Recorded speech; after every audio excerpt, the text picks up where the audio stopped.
Boa noite às alunas do oitavo período do curso de enfermagem das Faculdades Integradas de Três Lagoas, AEMS. Hoje nós vamos dar continuidade no nosso conteúdo de saúde mental e psiquiatria. Vamos falar sobre as síndromes demenciais. Essas síndromes, elas podem ter causas diversas e elas têm algumas características comuns entre elas, que são o déficit cognitivo progressivo, ou seja, a cognição do paciente, a consciência dele vai piorando com o passar do tempo. E também tem uma perda progressiva da memória, e isso interfere nas atividades sociais do dia a dia, de interação com outras pessoas, na família e também no trabalho, ou seja, é uma síndrome incapacitante. Nós sabemos que a demência pode afetar pessoas de qualquer faixa etária. Entretanto, a prevalência é maior em idosos. Os estudos mostram que as pessoas entre 60 a 64 anos possuem a possibilidade de desenvolver alguma síndrome demencial de 0,3 a 1%. Pessoas com 65 anos ou mais, aqui a prevalência muda muito de acordo com a etiologia e com a localização onde o paciente está. De 2 a 25% e acima de 95%, acima de 95 anos, 42 a 95%, ou seja, é muito raro acima de 95 anos não ter alguma característica demencial. Com relação ao tipo de demência, a gente sabe que a doença de Alzheimer ela afeta em torno de 54% da população com demência.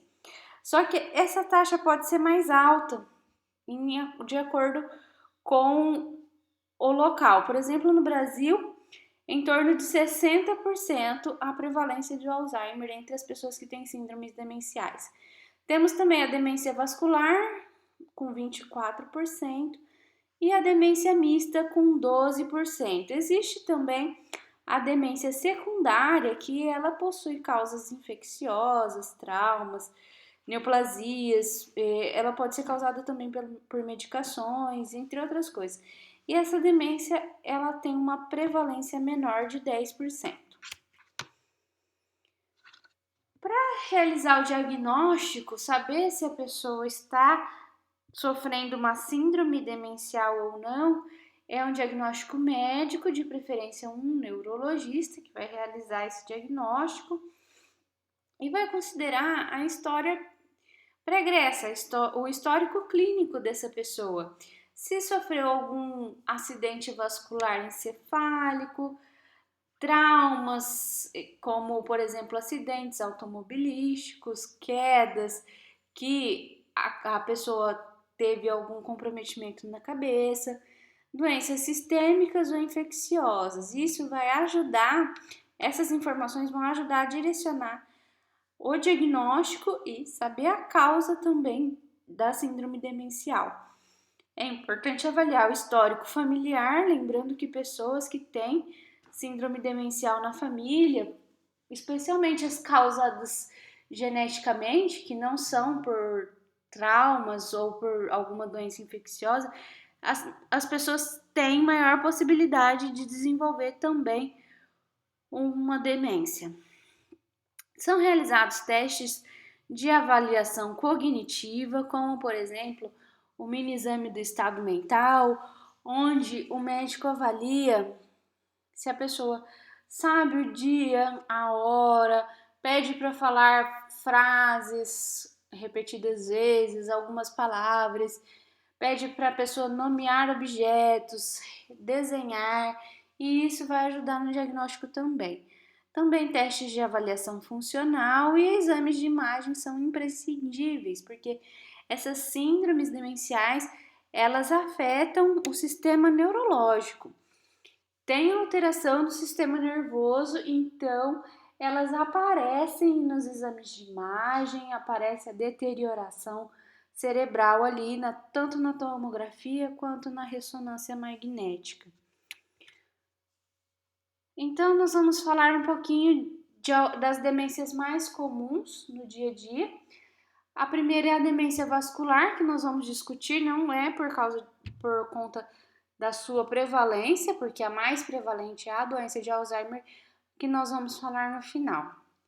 A doença vascular, ela pode acontecer devido a doenças cerebrovasculares, como, por exemplo, um AVC, e isso pode ser em decorrência da hipertensão arterial sistêmica, por isso que é importante também controlar a hipertensão.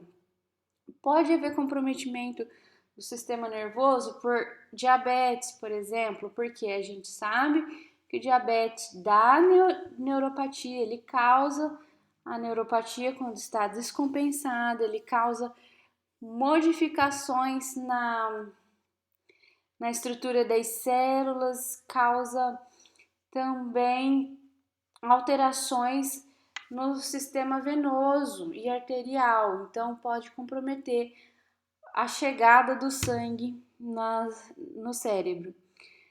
E a característica dessa demência vascular vai ser, então, o comprometimento da memória e a deterioração da função intelectual. Então, a pessoa vai perdendo a capacidade de se lembrar de fatos, a capacidade de raciocínio, e conforme ela vai tendo essa perda gradual, ela vai perdendo os movimentos, porque ela não se lembra, por exemplo, como se alimentar. Agora, se for uma demência vascular causada por um AVC, por exemplo, vai ter algum comprometimento da atividade da vida diária de acordo com a área do cérebro afetada, podendo ter hemiparesia, hemiplegia. E sempre estará presente também a depressão e o comprometimento funcional. A demência mista, ela, como propriamente o nome diz, é uma mistura de eventos que são característicos tanto da demência vascular quanto da demência de Alzheimer. Existe ali, então, lesões vasculares e tem uma evolução clínica rápida. Algumas síndromes demenciais podem evoluir lentamente, como o Alzheimer. Entretanto, na mista, a evolução é muito rápida, a pessoa perde muito rápido a sua autonomia, a sua independência, a capacidade de comunicação, entre outras coisas. As demências secundárias, então, como eu falei um pouquinho nos primeiros slides, as causas são várias, né? E elas são de acordo com alguma outra coisa que o paciente apresentou. Pode ser de causa infecciosa, como, por exemplo, na síndrome da imunodeficiência adquirida, né, o HIV. Entretanto, para esses pacientes, eles vão desenvolver demência já em estado avançado. Hoje em dia, os tratamentos controlam bem os sintomas do HIV. Entretanto, aquelas pessoas que têm um imunocomprometimento muito grande ou que não realizam o tratamento de forma adequada, eles começam a ter lesões cerebrais e desenvolver a demência em decorrência do HIV. Neurosífilis, a mesma coisa. A neurocisticercose, alcoolismo e traumas também podem levar o paciente a desenvolver as demências secundárias. E na história pregressa, quando o médico levanta o histórico clínico da pessoa, é possível identificar qual é a causa. A doença de Alzheimer, por exemplo, não tem uma causa muito bem estabelecida. Sabe-se que pessoas com menor nível de instrução têm maior risco de desenvolver, com histórico familiar, sabe-se que tem mutação genética, mas nas demências secundárias as causas são bem estabelecidas, ao contrário que, por exemplo, na doença de Alzheimer. Os sintomas gerais das demências secundárias envolvem apatia, dificuldade de concentração, depois a pessoa começa a falar com mais dificuldade, ter uma certa disfunção motora, distúrbios do comportamento, e tudo isso vai sendo progressivo, vai piorando com o passar do tempo. Também apresentam delírios, alucinações visuais, pode estar presente a hemiparesia de acordo com a causa, afasia e, obviamente, o prejuízo cognitivo. Agora vamos falar sobre a doença de Alzheimer, que é a mais importante na atualidade, é a mais prevalente e é a que a gente mais vê os pacientes no dia a dia apresentando. A doença de Alzheimer ela tem um início insidioso e uma evolução lenta e gradual. Então, ela não começa de repente e já se mostrando, já com a característica própria da doença. Ela vai se apresentando aos poucos. E isso é ruim porque retarda o diagnóstico médico, retarda o tratamento e aí a pessoa vai piorando mais rápido, né, sem o controle dos sintomas. Então ela vai evoluindo devagar e isso é ruim no começo porque o diagnóstico pode ser tardio e muitas vezes não tem muito mais o que fazer para controlar os sinais e sintomas. E a doença de Alzheimer ou mal de Alzheimer, os dois nomes são aceitos. Ele tem um estágio leve, moderado e grave, ou a fase inicial, intermediária e final. Também é um nome para os estágios. No estágio leve, então, é quando o Alzheimer se inicia. Raramente ele é percebido por familiares. A pessoa sabe que ela está apresentando algum tipo de esquecimento, mas ela sente vergonha e a maior parte das pessoas que estão ali ao redor pensam que esses esquecimentos leves são corriqueiros do dia a dia e que são inerentes à velhice, que não é um Alzheimer, que é uma demência senil. Há muita confusão nesse estágio leve, nesse estágio inicial. A pessoa apresenta dificuldade para lembrar acontecimentos recentes. Então, às vezes ela não vai se lembrar que recebeu visita ontem, que conversou com o vizinho hoje cedo, não vai se lembrar de alguma atividade específica, um aniversário de algum familiar. Começa a esquecer recados que ela tinha que dar, compromissos, e tem dificuldade para realizar tarefas do dia a dia, por mais básica que seja e por mais acostumada que a pessoa esteja a fazer. Por exemplo, vai fazer alguma coisa no fogão, café, comida, esquece o fogo ligado, esquece a televisão ligada, esquece o chuveiro ligado, coisas desse tipo, a pessoa vai esquecendo. Também nessa fase ela começa a perder objetos, principalmente objetos de valor, como joia, dinheiro, porque elas têm medo, começam a ter medo de perder e medo de que alguém pegue. Então, elas mesmas mudam de lugar esses objetos e não sabem onde colocou. Então, esses objetos são dados como perdidos.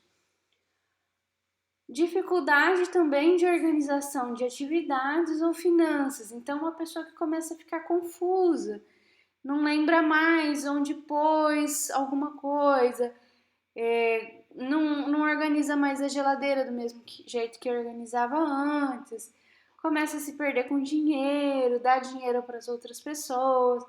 Então, aqui nesse estágio leve vai havendo já uma confusão que muitas vezes não é encarada com a seriedade que precisa ser, tanto por familiares, quanto pelo paciente, quanto por amigos.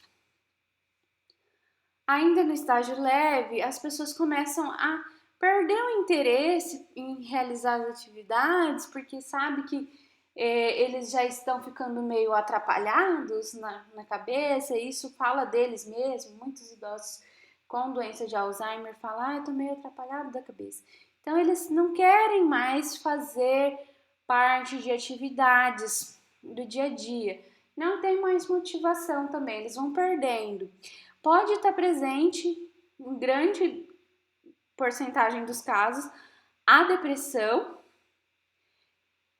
E esse estágio, então, é importante a gente pensar que raramente é percebido, embora tenha várias características, né? Essas características, elas não aparecem todas juntas, todas ao mesmo tempo. Então, um dia ela esquece que é o aniversário, no outro dia ela esquece o fogão ligado. E como essas características não aparecem todas de uma vez, isso dificulta um pouco o percebimento da gravidade da doença pelos amigos, familiares e às vezes pelo próprio paciente.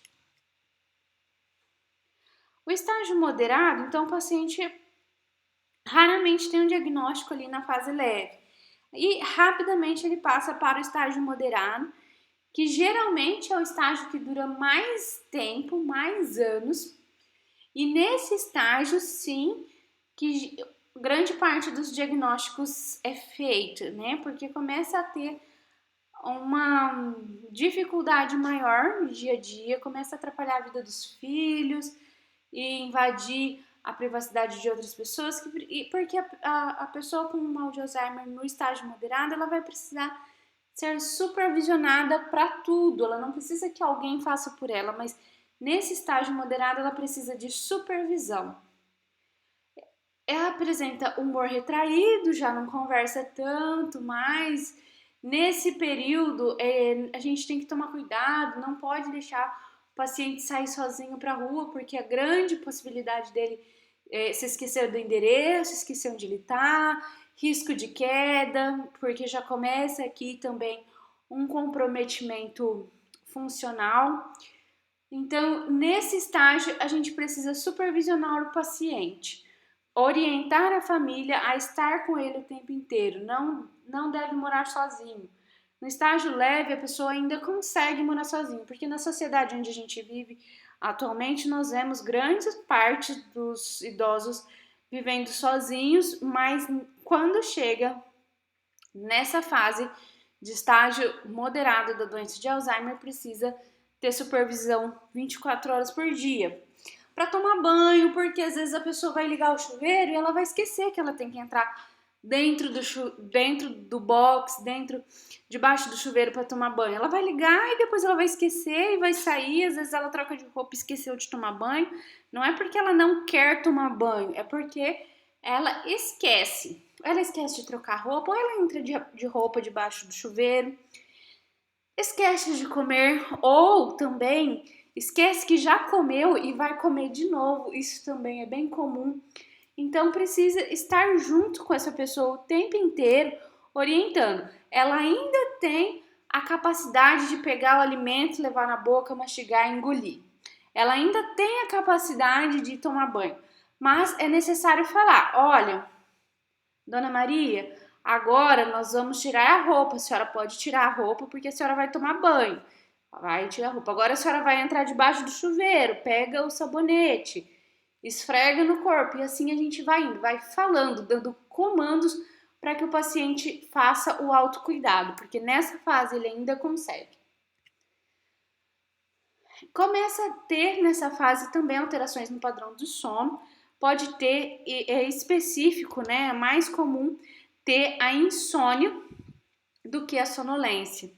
Então a pessoa começa a dormir menos horas por noite, também pode estar acompanhado de alucinações nesse período noturno, escuta e vê coisas que não existem. E o comportamento começa a se mudar, a se modificar. Principalmente no final da tarde, é uma característica da doença de Alzheimer, depois das 6 horas, 5 horas da tarde. E esse comportamento pode ser agressivo, pode ser por conta das alucinações, pode ser por compulsão e repetição. E essa repetição não é só de fala. Às vezes a pessoa pega uma palavra e começa a repetir aquela palavra. Ou então ela começa a repetir um gesto. Por exemplo, ela começa a se beliscar sem parar. Então, isso daí é característico também de Alzheimer. E nessa fase ela começa a perder o controle de esfíncter. E acontece também, então, a incontinência urinária e incontinência anal. Pode ser necessário o uso de forros, de fraldas, já nessa fase moderada, devido à perda do controle do esfíncter. E já no último estágio, que é o estágio final ou estágio avançado, tanto faz, é a mesma coisa, é a pior fase, a fase mais grave, é a fase terminal da doença. Os sintomas demenciais são bem severos, a pessoa não consegue estabelecer mais uma comunicação. Na fase moderada, a pessoa começa a esquecer o nome dos filhos, tem uma dificuldade de lembrar quem é, porque ela lembra das pessoas jovens lá atrás. Mas de vez em quando ela tem alguns lances e ela lembra quem é que está falando com ela. Mas aqui, na doença de Alzheimer no estágio avançado, a pessoa não se recorda mais, ela não sabe quem é que está cuidando dela, ela não sabe quem está conversando com ela. A comunicação pode até existir, mas ela é extremamente difícil e confusa. Às vezes o paciente vai falar algumas frases soltas, desconexas, mas é difícil de continuar no raciocínio.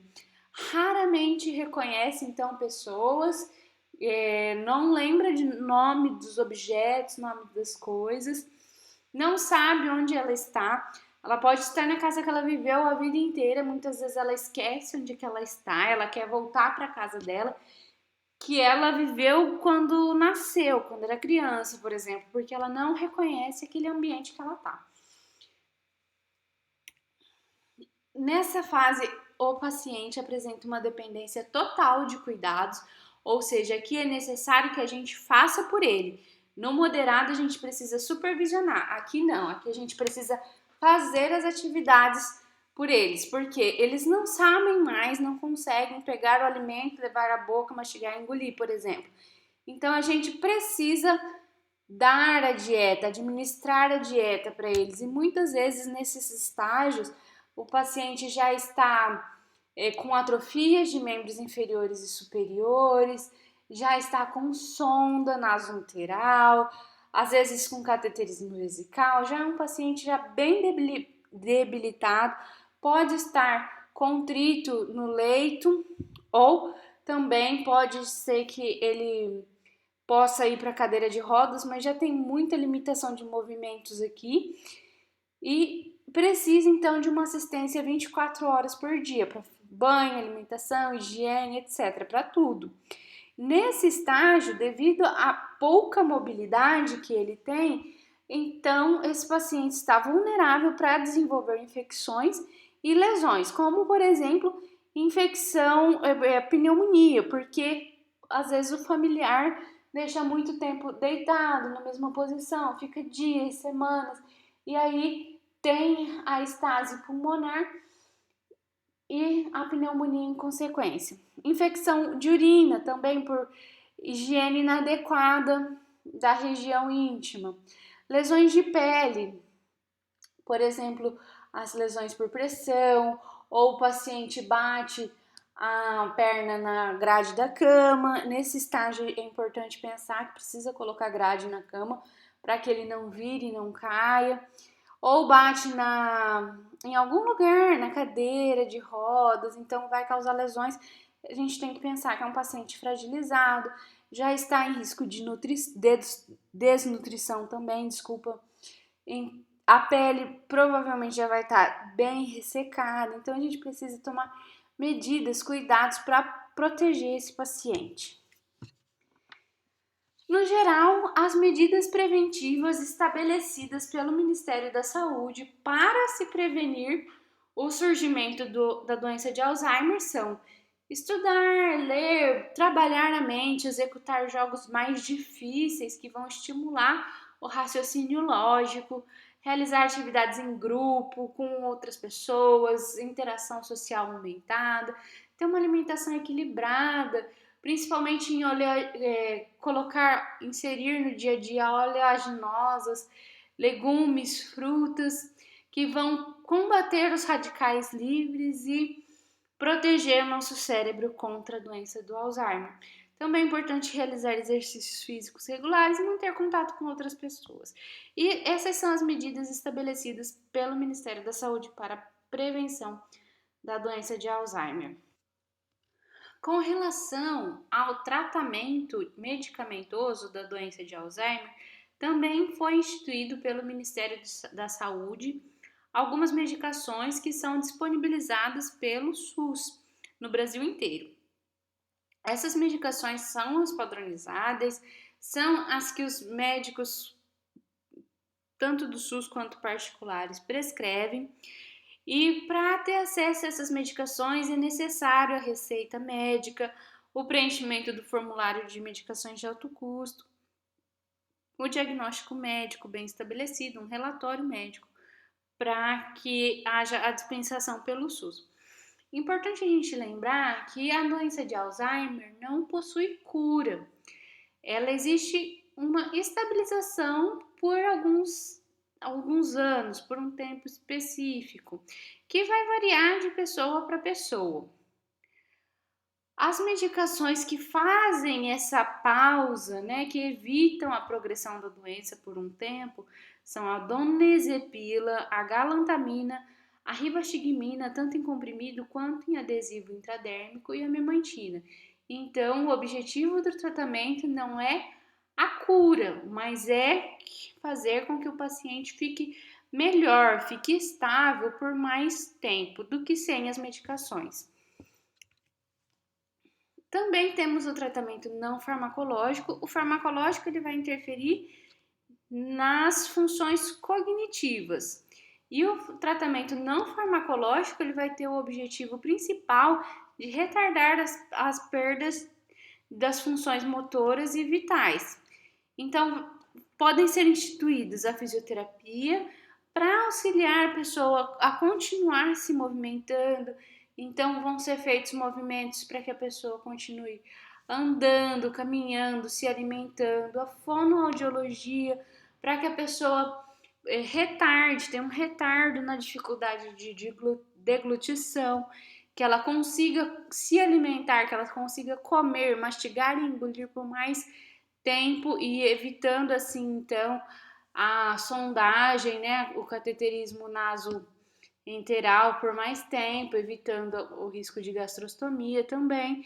Então a fonoaudiologia pode ser inserida, psicoterapia e a musicoterapia.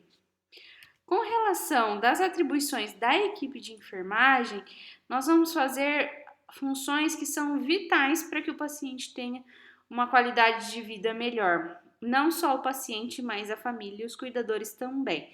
Então, nós vamos orientá-los sobre a progressão da doença, sobre a fisiopatologia.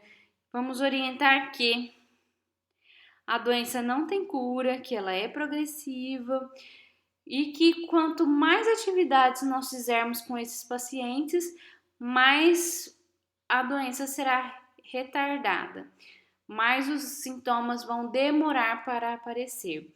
Nós vamos ensinar os cuidadores, que o cuidador pode ser familiar ou um cuidador de fora, né, um cuidador formal. Nós vamos ensinar como cuidar, como realizar as atividades da vida diária por esse paciente quando ele estiver dependente ou quando ele estiver na fase moderada, como realizar a supervisão das atividades da vida diária. E para realizar um plano de cuidados para esses pacientes, a gente precisa envolver os familiares também. O plano de cuidados que nós vamos traçar, então ele é voltado para higiene oral, higiene corporal, higiene íntima, a limpeza do ambiente onde a pessoa está, tem que ser um ambiente calmo, limpo, tranquilo, que tenha um acesso facilitado. A maca, por exemplo, se for necessário chamar uma ambulância para prestar assistência. O ambiente também deve ter um local apropriado para oxigenoterapia, quando necessário, quando implementado. Vamos auxiliar na organização do ambiente como um todo, na cama com grade, orientar as ações de reposicionamento do paciente que já está restrito ao leito, para evitar o surgimento de lesão por pressão, por exemplo. Vamos traçar um plano de cuidados e ensinar os cuidadores com relação à alimentação. Se o paciente ainda deglute, é importante que a alimentação seja feita de forma calma, que a pessoa, o cuidador, reserve um tempo em torno de 1 hora mais ou menos para cada refeição. Orientar que os cuidadores devem esperar o paciente mastigar e engolir. Este processo vai ser mais lento do que as pessoas já fazem normalmente. Então, a pessoa vai comer bem devagar e a gente tem que orientar que não pode ir colocando uma colher em cima da outra, porque o paciente vai ter engasgo, vai ter risco de broncoaspiração. Tem que ensinar o posicionamento correto para a alimentação, então o paciente sentado, se precisar elevar a cabeceira 45 graus, para que a alimentação seja livre de danos. E se tiver em alimentação por sondas, seja ela por gastrostomia ou por sonda nasogástrica, nós vamos ensinar como preparar a dieta, orientar que a dieta tem que ser administrada lentamente, não pode ser rápido para não causar diarreia. Vamos orientar sobre as necessidades fisiológicas, que às vezes tem algumas fases, alguns pacientes que eles não compreendem onde é o banheiro, então eles tiram a roupa e fazem as necessidades fisiológicas aonde eles estão, ou às vezes eles não tiram a roupa, então a gente tem que orientar também os cuidadores e os familiares que isso não é por querer, é por conta da perda da memória, do prejuízo cognitivo. Vamos estimular a comunicação, orientar e fazer o aprazamento das medicações e considerar esse plano de cuidados, ele deve levar em conta que cada indivíduo tem as suas particularidades, cada família tem as suas rotinas, então esse plano de cuidados vai ser individual para aquele paciente e respeitar o paciente de forma ética, respeitar os preceitos legais e que é um ser humano, né? E a gente tem que transmitir isso para os familiares, para que eles evitem os maus tratos, evitem o abandono e que eles realizem o cuidado da melhor forma, respeitando a individualidade do seu familiar. Com relação às doenças, às síndromes demenciais, são essas as informações para a aula de hoje. Eu sempre me coloco à disposição de vocês para tirar dúvidas, para conversar sobre a aula pelo Gmail ou pela área do aluno, então caso tenham dúvidas me procurem. Essas foram as fontes consultadas para a elaboração dessa aula. Caso queiram entrar no site da ABRAS, que é a Associação Brasileira de Alzheimer, é um site bastante rico que tem por objetivo informar familiares e cuidadores e profissionais sobre o Alzheimer. Foram também utilizados 3 artigos científicos e as informações disponíveis no site do Ministério da Saúde. Caso tenham dúvidas, então, por favor, me encaminhem para a gente poder conversar melhor. Um abraço a todos vocês e até a próxima aula.